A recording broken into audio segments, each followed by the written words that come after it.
Hey guys, welcome back. I hope you are having an amazing day. Let's get right into the stories. The first one is a pro-revenge story. This one involves a couple of run-ins with government employees, and let me tell you, if you get on their bad side, they can make your life miserable. Buckle up, because this is a long one. It all started back in 2021 when I was working in the permits division for the county, handling drainage and floodplain regulations. A guy named Mike, who lived in an unincorporated area, filed a complaint about his neighbor, a real jerk named Ted who resided in a nearby village. According to Mike, Ted had filled in his property, messing with the drainage and causing flooding on Mike's land whenever it rained more than a drizzle. Mike also mentioned some tension between them, hinting that part of Ted's issue might be that Mike and his partner Dave were a gay couple. That raised a red flag for me, but I tried to stay impartial. I took some photos and told Mike I'd contact the village to find a resolution. I wrote a letter and called the village's building inspector. Let's call him Scumbag Steve. This guy told me the village could do whatever they wanted and there was nothing I could do to stop Ted. Then he made some nasty remark about those types of people, referring to Mike and Dave's sexuality. At that point, I was determined to make sure every single thing on Ted's property was 100% by the book. If there's one thing that gets me fired up, it's bullying. I went back to Mike's place to let him know I was on the case and wouldn't let this slide. Then I started investigating the elevations and fill on both properties. Ted came out, all belligerent, claiming I had no jurisdiction over his land and threatening to call the cops. I calmly radioed for units from both the village and county police departments to join us. When they arrived, I explained that since there was a regulated floodplain on Ted's lot, I did have authority to assess the impact of his fill activities. The cops let Ted know I was well within my rights to proceed. Not long after, Scumbag Steve showed up, berating me for harassing a village resident and threatening to report me to my boss. I invited him to cite the specific codes I was violating. As I marked the floodplain boundaries with chalk for photos, some got on Steve's shoe when he tried to stop me. You should have seen how furious he and Ted were about the bright orange streaks on the lawn. I pointed out I'd done the same on other properties, but they kept whining. It was just chalk that would brush off easily, but they acted like I'd committed a crime. Here's where it gets juicy. I found 2 major violations on Ted's lot fill placed in the floodplain and a shed built partially within it. Both big no-nos under federal law. So, the solution had 2 parts. 1. Ted had to remove the fill and shed from the floodplain, and 2. Mike could add fill outside the floodplain on his side to counteract what was left on Ted's. I also advised Mike to install a drain tile to handle any ponding between their properties. Predictably, Ted and Scumbag Steve blew a gasket when I sent the violation notice. This led to a meeting at the county office with them, my boss, and me. Things quickly escalated, with Steve screaming about abuse of power and whatnot until the department head stepped in and told them to comply or face fines. Here's the kicker. Ted had to apply for a permit, and guess who got to review and approve it? Yep, yours truly. Now, I followed the letter of the law, but you have to understand, government workers are underpaid and overworked. Funny how Mike's permit sailed through with no issues, while Ted's got scrutinized to the last detail. Could I have been abusing my authority a bit?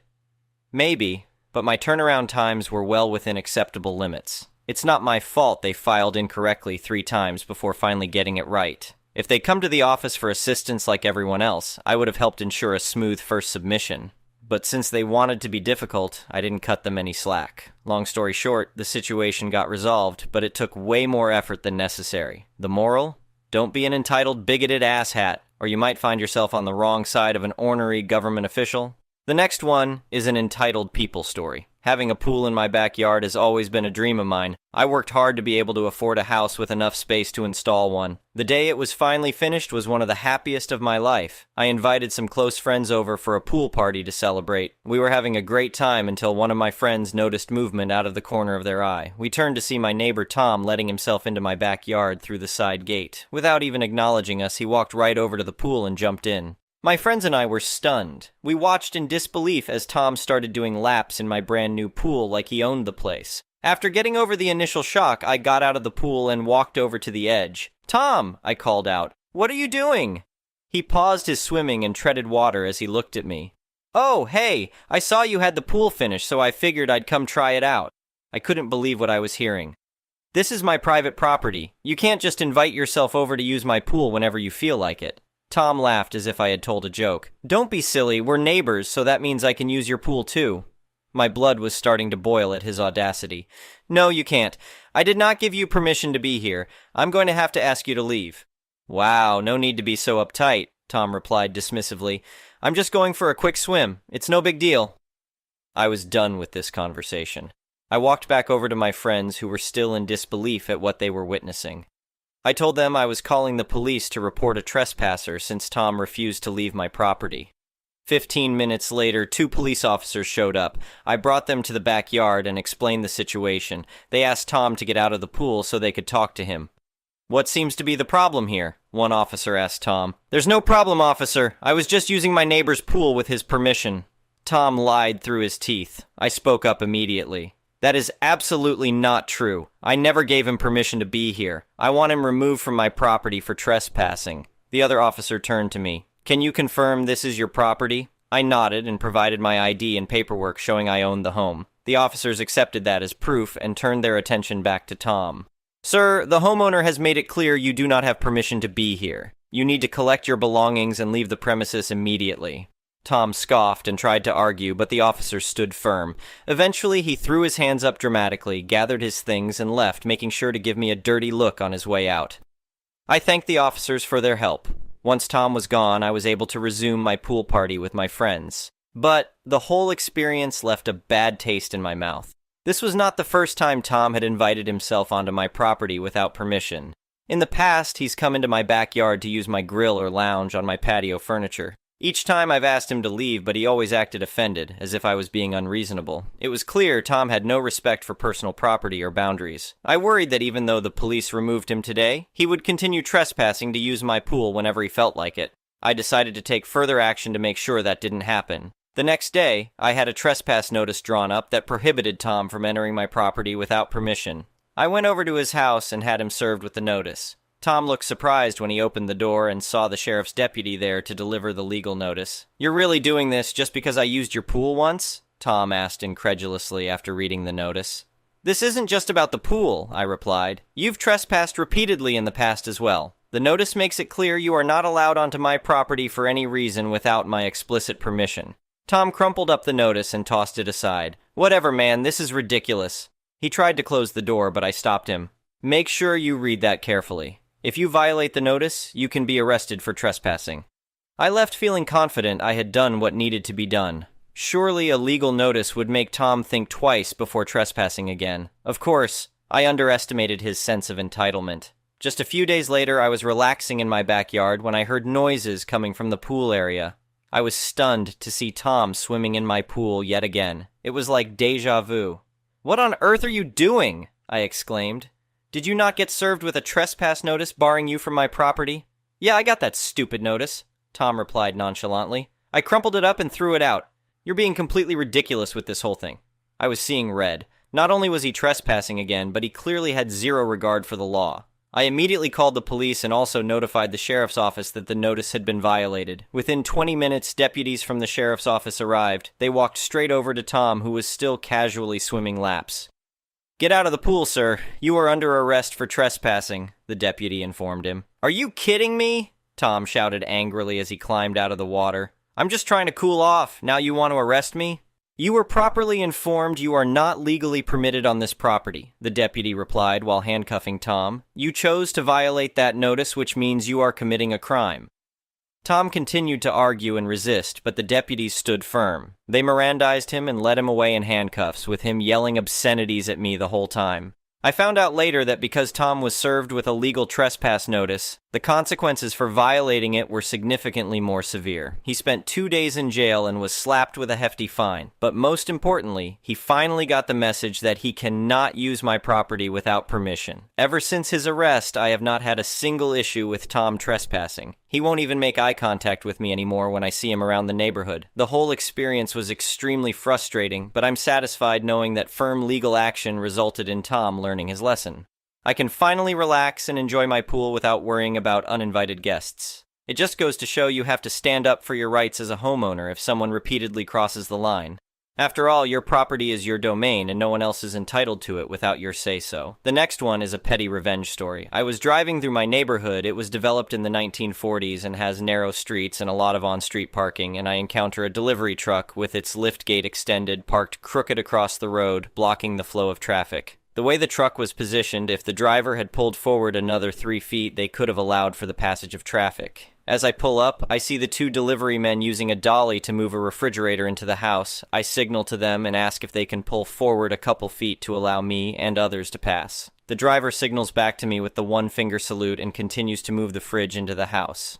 I wait until they're inside and the storm door closes. I jump into the cab, the truck had been left running, and pull the truck forward the few feet necessary. As I exit, I turn the truck off, remove the key, single key, tiny paper fob, and throw the key into the across-the-street neighbor's lot, a few houses down with a terribly unkept yard. As I'm pulling away, the delivery guys come back out of the house. I give them my best Princess Di wave, followed by my own one-finger salute, and kept on driving. The next one is a malicious compliance story. So I worked security for a major military contractor at one point. Our supervisor liked using our random search number as a tool for punishment for perceived grievances with us. Normally, our search number was something around 15, 25, meaning we would only pull over and search every 15th car and every contractor truck. It was very cold and very miserable in the mornings when we would suddenly have a couple hundred employees and contractors show up between 0500 0800. This day, our supervisor got upset because when he came in at 0400 for his day shift, he was the 15th car,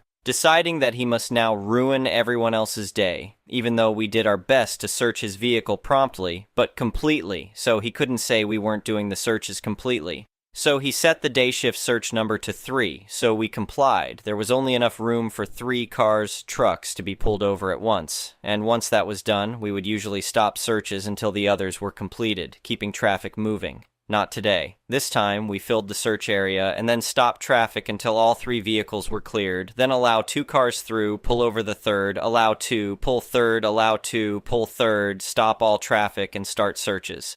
We ended up with a line of cars waiting to get into the plant that went 2 miles long.